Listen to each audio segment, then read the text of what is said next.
त्वा गणपतिगुं हवामहे कविं कवीनामुपमश्रवस्तमं ज्येष्ठराजं ब्रह्मणां ब्रह्मणस्पत आनशृण्वन्नोतिभिः सेदसादनं श्रीमहागणाधिपतये नमः।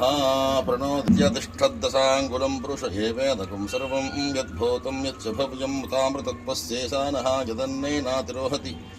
एतावानस्य महिमातोऽध्यायागुस्य पूरुषः पादोऽस्य विश्वमता वसन्तोऽस्य सीदाद्यं ग्रीष्म यद्मः शरद्धविः तप्तास्य दन्ता साध्या ऋषयश्चये तस्माद्यज्ञात् सर्वहुतः रजः सामशं व्यददुः गतिधाव्यकल्पयन्वकञ्चमस्य कौ बाहू कावूरूपादा उच्येते भ्रातृसप्तसमितकृताः देवायद्यज्ञन्तन् तेन देवायदन्ता साध्या ऋषयश्चे तस्माद्यज्ञासीद् बाहूराजन्यः कृतः ऊरोतस्य यद्वैस्यः पद्भ्यान्यः कृतः ऊरोतस्य यद्वैस्यः पद्भ्यागं शूद्रो जायत चन्द्रमा